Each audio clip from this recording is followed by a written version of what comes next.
Herkese merhabalar. Adım adım Kanada'ya hepiniz hoş geldiniz. Bugün çok özel konuğumuz, sevgili göçmenlik danışmanımız Burçak Bey bizlerle birlikte. Biliyorsunuz daha öncesinde bir video çekmiştik ve çok da sevilerek izlenmişti. O yüzden bu bilgilendirici serilere devam ediyor olacağız. Bugünkü videomuzda Kanada'ya göç etmek isteyenler için güncel gelişmeleri konuşacağız. Özellikle deprem sebebiyle Kanada hükümetinin yürürlüğe koyduğu deprem destek önlemlerinin altını çizeceğiz. Bu önlemler nelerdir? Kimleri kapsıyor? Avantajları nelerdir? Dezavantajları neler gibi gibi. Eğer kahveleriniz hazırsa hadi gelin başlayalım. Burçak Bey hoş geldiniz. Hoş bulduk. Nasılsınız? Teşekkür ederim. Çok teşekkür ederim. Bu okulu da görmüş oldum. Buraya Evet, çok öğrenci evet. gönderdim ama ilk kez içine giriyorum. Aynen. Çok güzel bir okulmuş. Evet, dilerseniz deprem destek önlemleriyle başlayalım. Biliyorsunuz ki Kanada hükümeti 29 Mart itibariyle yürürlüğe soktu ve 25 Eylül'e kadar da devam edecek. Kimleri kapsayacak? Tabii bu senenin en önemli programı yani Türkler için. Yani iki ana ayağı var. Bir Kanada dışında bulunanlar, bir de Kanada içinde bulunanlar. Önce Kanada dışında bulunanlarla başlayalım. Çünkü Tamam. onlar depremzedeler ve orada çok anlaşılmayan çok daha kısım var. İçerisi biraz daha net ve orada başka soruları var. Evet. Şimdi Kanada dışından başvurulanlarla ilgili depremden etkilenen kişilerin Kanada'ya gelmek için yaptıkları başvurularda önceliklendirme yapacaklarını söylediler. Şimdi biz aklında ilk başta bunu program açıklanmadan evvel o deprem bölgesinde etkilenen herkes gelecek mi? Bunu kolaylaştıracaklar mı? Çok tartışma olmuştu ama aslında tam öyle değil. Bir visitor olarak geleceksen normalde başvuru yaptığın tüm bu koşulları karşılamış olman gerekiyor. Türkiye'deki depremden etkilendim. Belli bir süre burada bulunmak istiyorum. Burada tanıdığım var, ailem var. Bunlar çok destekleyici. Bu şekilde başvuru yaparsan finansal durumunun güçlü olması lazım. Ya da buradan birisinin seni desteklemesi lazım. Bu durumda Kanada hükümeti dedi ki ben bu başvurulara öncelik vereceğim. Çünkü daha evvel vize başvurularının 3 ay, 5 ay, 6 ay, Covid zamanı bir yıla kadar sürdüğü olmuştu. Ama dedik ki hani depremler etkilendiyseniz ben bunları hızlı yapacağım. Çok hızlı sonuçları çıkanlar oldu. Birkaç günde sonuçları alanlar oldu. O şekilde gelebilenler oldu. Dolayısıyla işlemleri hızlandırmak, kapsamı geniş tutup hani burada çok yakın ailen değil de mesela kuzenin var. O sana bir mektup yazıyor, sana destek olacağını söylüyor. Finansal olarak burada kendini idare edebileceğine ikna olursa buraya gelmeni hem kolaylaştırıyorlar. Bence biraz da süresi mi? esas süresi zaten esas süresini söylediler. Ama bence hani tolere etme açısından da biraz da yardımcı olacaklarını tahmin ediyorum normal zamana göre. Bunu açıklamadılar ama. Yani dediler ki önceliklendireceğiz. Çabuk sonuçlanacak. Temeldeki destek buydu. Tabii burada soru işaretleri şöyle oldu. Ya ben depremzedeyim. Her halükarda gelebilir miyim oraya? Öyle değil maalesef. Yani finansal olarak burada kalacağın sürede kendini destekleyemeyeceksen ya da buradan seni birisi destekleyemiyorsa öyle bir şansın pek olmayacak. Normal bir başvuru yapmanın koşullarını yerine getiremezsen çok şansın olamayacak.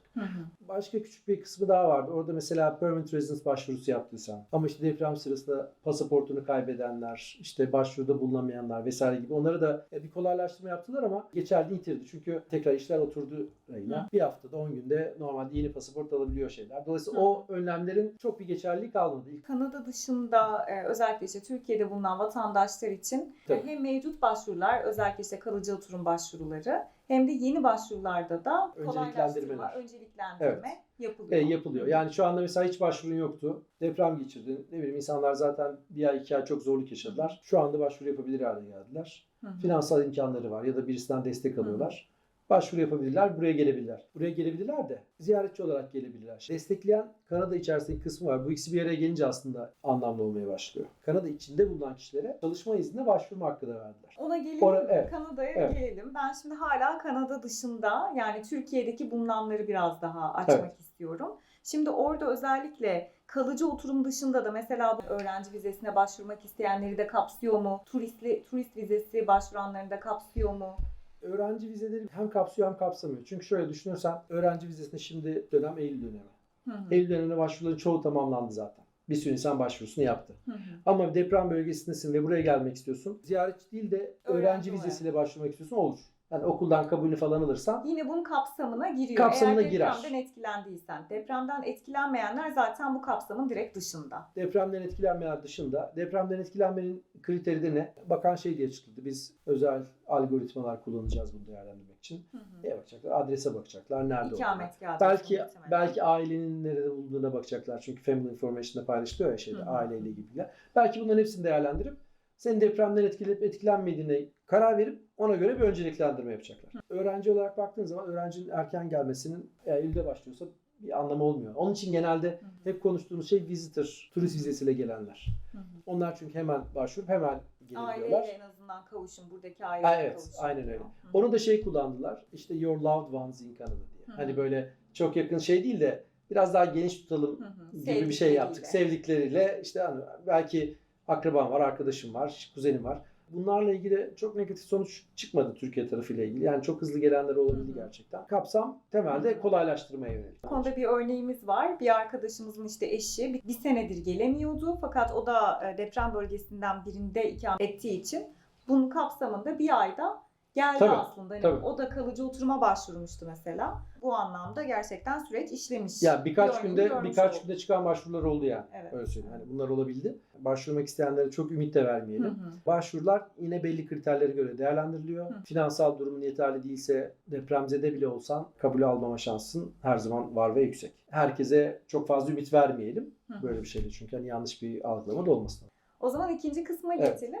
Kanada'dan başvuran. Evet. Ben de bunu çok merak ediyorum. Evet. Çünkü ben de onun içine giriyorum aslında. Kanada içerisinde başvuranlarla ilgili biraz daha hassas bir konu. Çünkü çok insan var. Öğrenci vizesiyle olanlar öğrencileri var. Kapsıyor.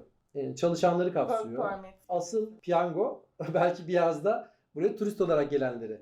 Çünkü buraya turist olarak gelmiş olanlar hiç böyle bir planı olmasa bile ya da böyle ne yapacağını bilemez. Vize almış ama hani burada, çünkü buradan biliyorsun öğrenciye ve çalışma vizesine sadece turist vizesiyle başvurulmuyor. Onlar için müthiş bir şans. Burada şunu netleştirmek istiyorum hani sorarak. Kanada'da geçici ikameti olan kişiler bu durumdan faydalanabilir ama depremden etkilenmesi gerekmiyor değil mi? Deprem önlemleri kapsamında açıklanmasına rağmen Kanada içindekilerle ilgili hiç böyle bir şey yazmadılar. Ailenin depremden etkilenmiş olması vesaire falan gibi bir koşul koymadılar. Yani öyle bir açıklama yapmadılar. Bunun sebebini de aslında şey gibi gösteriyorlar galiba. Türkiye'nin şu anda depremden dolayı zaten durumu biraz daha zor. Finansal durumlar burada zor. Kalabilirsiniz. Hani gitmeyi düşünmüyorsanız eğer burada biraz daha uzatabilirsiniz gibi bir açıklama yapıldı. Çünkü. Yani şöyle düşün. Burada öğrencisin. Şimdi bu düşüncenin arkasında burada öğrencisin. Türkiye'deki durumlardan dolayı işte ailen sana para gönderiyor da zorlanmaya başladı. Hani bu zorluğu yaşamayasın diye sana çalışma izni vereyim.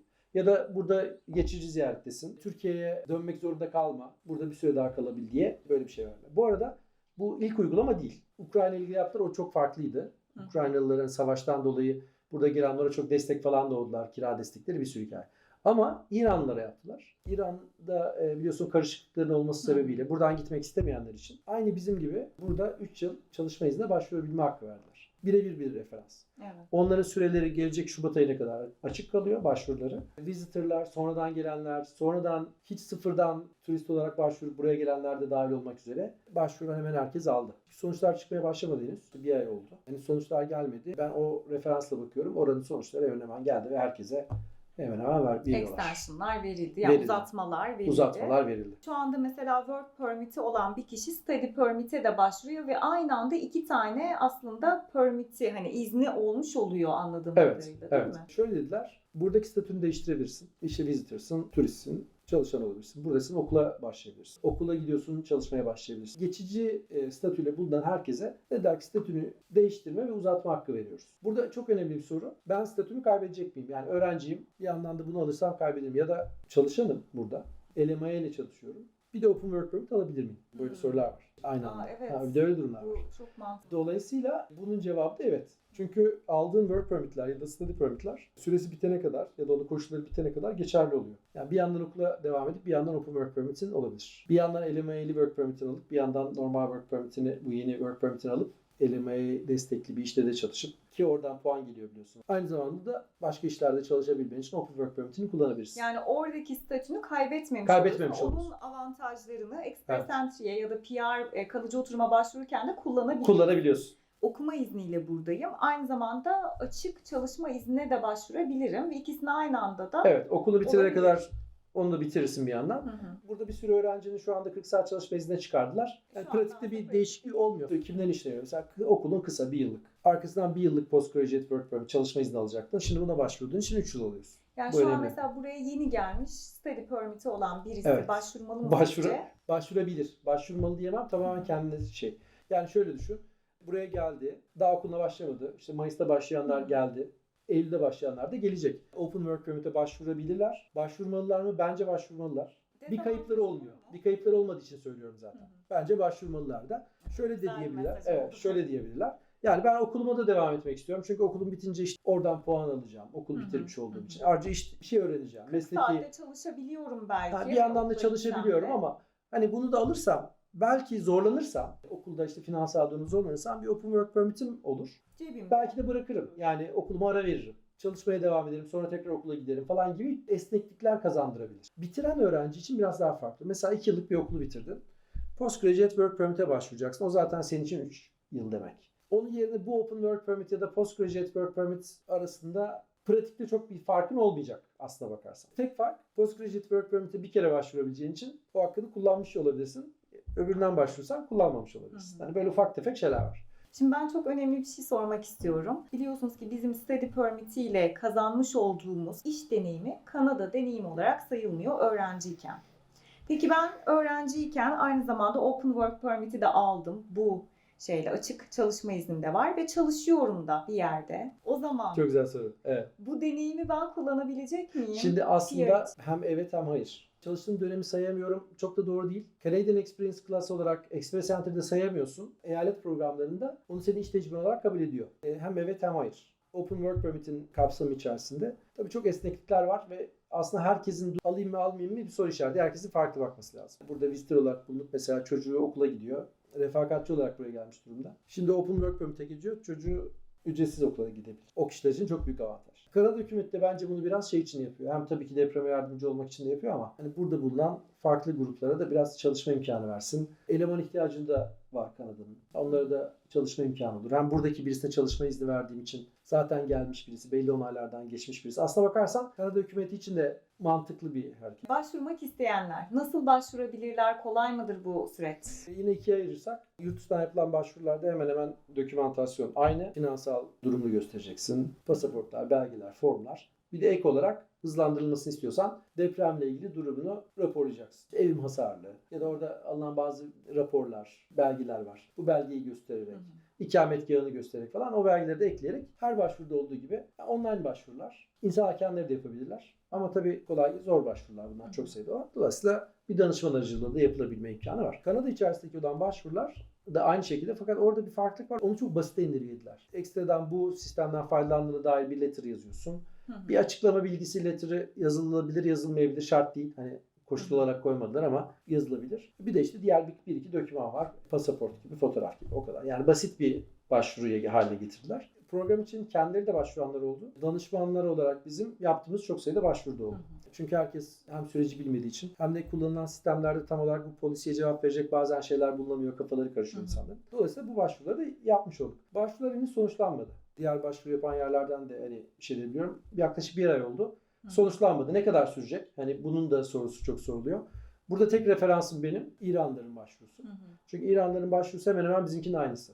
Yapılış standartı da her şey aynı. Daha önce başlamıştı onların. Onlarınki daha önceden başlamıştı. Ve benim beraber çalıştığım çalışma ortağım İranlı. O çok sayıda başvuru yaptı. Onların da başvuruları hemen hemen bir ay içerisinde sonuçlanmıştı. Aa, evet, süper. Şimdi, o zaman ilk sonuçlar gelmeye hazırdır. Benim beklentim bu ama henüz bir şey yok. Bu grevden etkilenecek mi etkilenmeyecek bir sorusu var. Normalde temporary resident memurları bu grev kapsamında değil ama bilmiyorum. Belki etkilenebilir. Evet, Kanada'da şu anda büyük bir grev var. Grev var. Evet. Hala sürüyor. Etkilenmezlerse eğer ve İranlar gibi olursa yakında işte gelecek hafta, sonraki hafta falan sonuçlar çıkmaya başlayabilir. O zaman da şeyi göreceğiz. Hani ofisler ek bir şey istiyor mu? Yoksa hemen kabul ediyorlar mı? Hani bunları biraz yaşayarak göreceğiz. Evet. Süre uzun olduğu için hani bir şey eksik olursa, bir şey isterlerse tekrar başvurma imkanları olacak insanların. Bir tane konu var. Hep sorulduğu için söylüyorum. Başvuruyu yaptım, dışarı çıkabilir miyim? Ya da yurt dışındaydım, buraya geldim. Başvuru yaptım, başvuruyu beklerken yurt dışına gidebilir miyim? Cevabı şu, bir kere başvuru içerideyken yapmak lazım. Diyor ki Kanada içindekiler başvurabilir. Dışarıdan online başvuru yapıyorum, benim nerede olduğum nasıl belli değil gibi bir şey yok. Kanada içine geleceksin başvuru yaparken. Sonuçlarına kadar mümkünse insanların beklemesini öneriyorum. Hani ofisinin kafasında bir soru işareti olmasın diye. Ama mesela ne kadar süreceğini bilmediğimiz için sonucu bekleyene kadar dönmek zorunda olanlar, işi gücü olanlar falan da olabiliyor. Kural olarak, regülasyon olarak dışarıda sonucu beklemelerinin bir sıkıntısı yok. Bekleyebilirler. Yani buraya gelip başvuru yapıp atıyorum Türkiye'ye dönüp ya da başka bir yere gidip sonuç gelene kadar başka bir yerde bulunmalarının aslında sakınca yok. Olabilir yani. Kanada'da geçici oturum izni bulunanlar için geçerli Evet. bu. Yani işte work permit, study permit veya turist Evet. vizesi olanlar için Evet. geçerli. Mesela ben daha henüz başvurmadım diyelim ki ama Türkiye'ye ziyarete gittim. Türkiye'den başvuramıyorum. İdeal olarak buradayken başvurman lazım. Takip edebilecekler mi? Mesela öğrencilerin durumu biraz daha farklı. Öğrencisi sen burada rezidansın zaten. Tamam mı? Hı hı. Ama turistler için biraz daha farklı durum. Anladım. Turist olarak geldin, burada başvuru yaptın. Sonucu burada bekleyeyim mi gideyim mi kısmı var. Anladım. Şimdi o gidersen officer diyebilir ki ya sen Gitmişsin ben zaten. gitmişsin zaten. Diyebilir. Aslında regülasyon olarak kısıtlama yok. Officer'a onu düşünme şeyini pek vermemek lazım. Onun için burada beklersen daha iyi. Ama öğrenciysen tabii öğrenciyken bir sürü Zaten başvuruda oturum gidebilirsin. var. Sen zaten burada oturuyorsun. Evet, Yani daha net onlarda olmuş. risk daha az bence. Hı hı. Ama turist olarak gelenlerin, turistlerin başvurularında kalabiliyorlarsa kalsınlar. Tabii her zaman mümkün olmuyor. Bir de başvuru ne zaman sonuçlanacağı da belli değil. Hı hı. Sadece tercihen demek istiyorum. Tabii herkesin durumu farklı. Türkiye'den başvuranlar için de farklı durumlar Evet. var. Az etkilenmiş, çok etkilenmiş durum falan. Herkesin bir ayrı değerlendirmesi gerekiyor. Burası doğru. Bu taraftan Kanada içerisinden başvuranlar için de genelde sistem daha kolay gözüküyor. Ama ilk sonuçlar geldiği zaman yani bundan belki birkaç hafta sonra işin rengi biraz daha ortaya çıkar. Tavsiyem herkesin takipte olması bu programla ilgili. Çıksın da hani ben de durumu anlayayım ne kadar sürüyor falan diye bekleyen insanlar da oluyor. Etkileniyor çünkü planlarını etkiliyor olacak. O yüzden hem takip etmelerinde fayda var. Çoğunluğun faydalanması gereken bir fırsat olarak düşünüyorum. Evet. Peki ücret konusu nasıl? Kanada içerisinden başvuranlara ücret alınmıyor. Ücret alınmıyor. Ücret almadan statü değişikliği imkanı verdiler. Türkiye'den yapılan başvurularda Normal prosedür normal prosedür devam ediyor. Tamam. Bu da netleşmiş oldu. Evet, peki Kanada'ya göç etmek isteyenler için bu sene bu kişileri neler bekliyor? Güncel gelişmeler nedir? Vermek istediğin hani burada özellikle güncel haberler var mı? Birkaç tane konu var dikkat çekilmesi gereken. Bir kere Kanada hükümeti de ekonomik şartlarda Vancouver gibi, Toronto gibi ana merkezlere gelmeyi zorlaştırıyor. Yani buradan ne demek istiyorum? Vancouver gibi, Toronto gibi yerlere gelmek bir öğrenci için, bir şey için çok gittikçe daha zor olmaya başladı. Finansal sebeplerle, yaşam maliyetleri vesaire sebebiyle. Çünkü çok insan oralara geliyor. Kanada hükümeti de biraz aslında buna paralel olarak hem eyalet hükümetleri hem de Kanada hükümeti daha böyle küçük bölgelere gidenlere avantaj sağlayan programlar yapmaya başlıyorlar. Yani mesela şimdi BC için örnek verirsek. Victoria. Örneğin Victoria. PNP programında Vancouver içerisinde bir iş sahibi olduğun için 0 puan alırken Victoria'da iş sahibi olduğu zaman 15 puan alıyorsun. Bu 15 puan da çok ciddi fark ettiriyor. Yani çağrılıp çağrılmama konusu çok ciddi. Victoria'da bir okulu bitirmiş olursan ve bu okulda senin bitirdiğin en üst seviye okul olursa oradan ekstra puan geliyor. Yine regional yerden buradan bir yerden bir okul bitirmiş bir iş tecrübesi sahibi olmuş olmanın da puanları ekleniyor. Eyaletler ve genel olarak federal programlarda da bu var. Onlara da ayrıca değiniriz. Çok ana merkezler dışında olanlara daha fazla fırsat tanıyor. Dolayısıyla yeni gelecek olan kişilerin Vancouver içerisinde bir okul, tabii ki Vancouver çok daha tercih edilen bir yer. Ya da Toronto. Bazen Toronto gibi böyle hani ana merkez, ana şehirler dışındaki. Çünkü eyaletlerin mesela Toronto'nun eyalet programları farklı. Burası farklı. Manitoba'nın farklı vesaire. Ama genel olarak daha küçük yerler, daha küçük bölgeler, daha küçük eyaletler, Saskatchewan, Manitoba, Labrador vesaire gibi buralara gitmenin permanent residency, kalıcı oturum almak için avantajlı hale geldiğini söyleyebilirim. Yani gittikçe o daha çok aldı.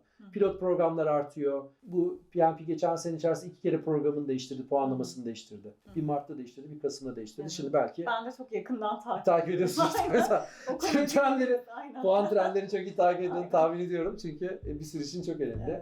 Vancouver içerisinde oturuyorsan PNP'den seçilebilmek için artık çok iyi bir maaşa sahip olman lazım kabaca. Ama çünkü oradan da maaş, oradan da puan alıyorsun. Maaştan puan alıyorsun. Diğer yerlerden puanını arttıramıyorsun. Ancak çok iyi bir maaş alırsan PNP'den alıyorsun. Ama Victoria'daysan, burada okuduysan, burada çalıştıysan, burada iş tecrübesi edindiysen örneğin ya da işte Kelowna'da, Kamloops'ta ya da daha küçük eyaletlerde falan o zaman çok ciddi avantaj sahibi oluyorsun. Maalesef uzaktan bilmek çok kolay değil. İnsanlar Toronto'yu, Vancouver biliyor da hadi Victoria'yı da senin sayende biliyor. Tamam mı? Ama ya birçok yeri de bilmiyor. Dolayısıyla planlama yaparken, gelirken insanların 2 tane önerim olacak onlar için. Bir tanesi eğer mümkünse bilen birisiyle çalışsınlar, bulmaya çalışsınlar o doğru yeri. İkincisi de şunu unutmasınlar. Buraya study permit'le geldikten sonra başka okula geçebilirler. Buraya geldin, Vancouver'a geldin, Allah'ın emri değil orada bitirmen. İnsanlar bunu bilmiyorlar çok fazla. Yani gelirsin oraya, sonra bakarsın, Victoria'yı vesaire araştırırsın, orada bir okula geçersin. Okulda orada bitirirsin. Bu imkanlar var. Study permit'te okul değiştirme imkanı var. Dolayısıyla esnekliği iş bulacağın yerlerde, mesela örnek veriyorum. Geçen gün bir müşteriyle konuştum. Küçük bir şehirde yaşıyor şu anda. Orada elemayeli bir iş bulmuş. Sırf o sayede PNP'den gidebilecek. Orada iş sahibi olduğu için. O 15 puan onu değiştirecek. Yani okulu burada okumış olsa bile Vancouver'da çalıştığı yer farklı bir yer olduğu için. Orada bir iş tecrübesi edineceği için. Gibi yani böyle alternatifler var. Dolayısıyla eyalet programlarında Ki bu şeylere dikkat etmek lazım. Evet. Bu eyaletten bahsettim. Bir de şimdi federal kısmından bahsedeyim. Federalde de şöyle şeyler yapılıyor. Yine küçük bölgelerde gitmeyi biraz daha teşvik etmek için. İşte Rural ve Northern Territories programı. Orada bir yerde bir iş teklifi alırsan direkt PR'a, işte Atlantik programı var. İşte orada bir yerde direkt iş teklifi alırsan direkt PR'a başvurabilmek gibi. Onlar da şeyi destekliyorlar. Başka bölgelere gitmeyi. Yani burada okudu, Vancouver'da okumak yerine Saskatchewan'da okursan, Manitoba'da okursan ki oranın da güzel şehirleri var. Birkaç yılda böyle hani en istediğin yerde değil de senin PR'ına çok faydalı olacak stratejik yaklaşırsan bunun çok büyük avantajı var. Evet. Ben bunu insanlara bunu araştırmalarını biraz öneriyorum. Mesela Calgary. Calgary buradan insanların da çok sık gitmeye başladığı bir yer. Evet, bizim de düşündüğümüz. Niye düşünüyorsun? Çünkü orada ev almak ucuz. Maaşlar çok daha iyi. Bir de Calgary şehir olarak da yaşayan insanların sevdiği bir yer. Tabii ki soğuk kışın. Ama yani yaşayan insanların en azından güneşli. Yani Dolayısıyla Kanada'yı böyle çok şey gibi hani sadece Vancouver, sadece Toronto gibi görmesin insanlar. Yeni gelenler özellikle. Gelenler de tamam Vancouver'a gelmek istiyorsa da, Toronto'ya gelmek istiyorsa da bu opsiyonlara hep baksınlar geldikten sonra. Çok stratejik olarak belki çok hızlı bir şekilde permanent residency'ye götürebilir. Bir de belki de şunu söylemek lazım. Bu eyalet programlarından hani bahsederken bazı mesleklerin öncelikli durumları da olabilir. Eyaletten eyalete göre. Yani bu çok böyle incik cincik bir konu aslında. Evet, yani çok detaylı bir konu. O yüzden bir danışmanla çalışmak hani kendi geçmişinize veya kendi isteklerinize göre buna göre bir yol haritasını en başından itibaren ya da eğitimini çizmek çok kıymetli, çok önemli. Bu eyaletlerle ilgili ayrı bir çekim yapalım mutlaka. Kesin yapalım. BC'den örnek verelim yine. BC'nin öncelikli Early Childhood şeyleri var. Mesela. Early Childhood Education. Sen iyi bildin. Aynen. Çok ya da işte ne bileyim dentist yardımcısı, veteriner yardımcısı gibi böyle çok spesifik şeyler. Başkaları 105 puanla davet alırken bunlar 60 puanla alıyor. 65 ile 60 ile alabiliyorlar. Aynı şekilde teknoloji alanında software developerlar falan onların zaten her şey. Onlar da mesela 80 puanla gidiyor. Bu 105 puanla 60 puan arasında çok büyük fark var. Çok fark var. Çok büyük fark var. Dolayısıyla insanlar hani doğru mesleğe girerek gelirlerse bu burada da geçerli, başka yerlerde de geçerli.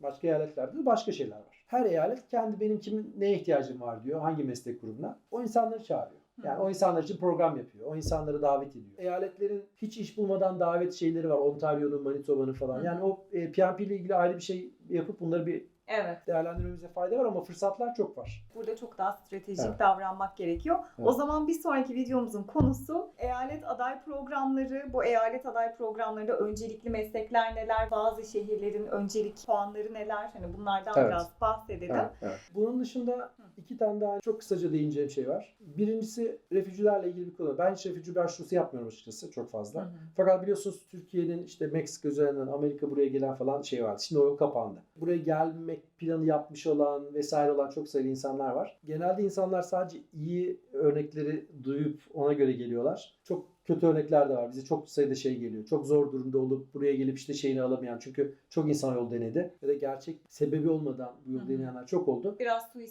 suistimal edildi ve bunun gözden kaçırmasınlar. Ne bileyim işte buraya geldin kabul edilse bile senin aileni buraya getirmen yıllar sürüyor. Çok zor bir yöntem. Gerçekten zorluk yaşıyorsan ya da işte şansını zorlamak isteyenlerin de en son başvurması gereken bir yöntem. Yani ben onu birden söylemiş olayım da. Çünkü herkes böyle işte bizim dayıoğlu gitmiş, amcaoğlu gitmiş, çok iyiymiş falan. İşte bir tane örnek görüyor ama belki 20-30 tane çok zor durumda olan insanın haberleri çıkmıyor sosyal medyada. Kimse ben zor durumdayım diye paylaşmıyor. Evet.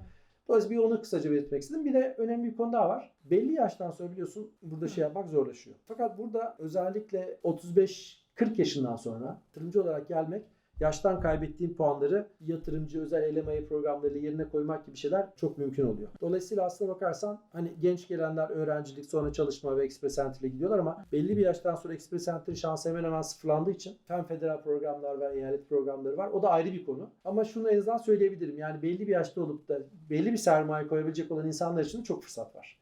Biz çok insanı getiriyoruz. Türkiye'de şirket olup onun şirketinin burada ayağını açarak buraya gelmek. Sıfırdan şirket kurup work permit'ine gelmek gibi yollar da var. Bu da bence yani bu sene içinde herkesin aklına tutması, yani belli bir finansal gücün varsa akılda tutulması gereken programlardan birisi. Burada bir finansal güç derken minimum 100-150 bin Kanada dolarından bahsediyoruz. Minimumlarda. Eğer daha iyi bir yatırım yapacaksan 250-300 vesaire. Tutar ne kadar yüksek olursa şansın o kadar artıyor. Kabul anlamında da şans o kadar artıyor. Buraya geldiğinde düzgün bir iş kurabilme anlamında da artıyor. Evet. Ama imkanı şey olanlar olduğunu biliyorum. Yani böyle bir şey mesela Türkiye'de iyi bir işi vardır, bir yeri vardır vesaire. Yani onu burada yatırıma çevirmek aynı zamanda da göçmenliğe giden bir yolu açmak mümkün. Yani öyle programlar da var. O da bence akılda tutulması gereken bir şey. Kesinlikle çok Doğru. önemli. Evet.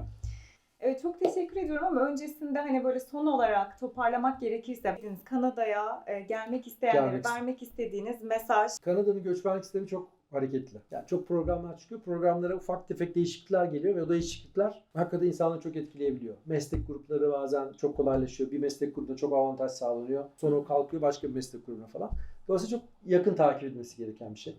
Siz takip etsinler. Siz bunları güzel değiniyorsunuz. Evet, değiniyorsunuz bunlara. Ya benim demek ki hiç şansım yok. Bugün şansım yoktur ama yarın olabilir. Bugün imkanların farklıdır, yarın imkanların farklıdır. Yollar devam ediyor. Geçen sefer de galiba söylemiştim. Mutlaka İngilizce. Olmazsa olmazı bu işin İngilizce. Evet. Kanada için. Kanada'ya gelirken İngilizce. Hem başvururken hem okul için, yatırımcı da olsan İngilizce ihtiyaç var. Dolayısıyla yani İngilizce konusunu her zaman ön plana tutmakta fayda var. Peki, çok teşekkür ediyorum. Ben teşekkür ediyorum. Ağzınıza sağlık tekrardan. Güzel okulda da beni şey yapmış oldunuz. Evet, çok güzel. Okulumuz da çok güzel. Okul çok güzel gerçekten. Bir sonraki videoda tekrar inşallah İnşallah görüşürüz PMP diyelim. PMP ile üzerinden. ilgili. Evet, videomuzu beğendiyseniz kanalımıza abone olmayı ve videomuzu beğenmeyi lütfen unutmayın. Bir sonraki videoda tekrar görüşmek üzere. Hoşça kalın.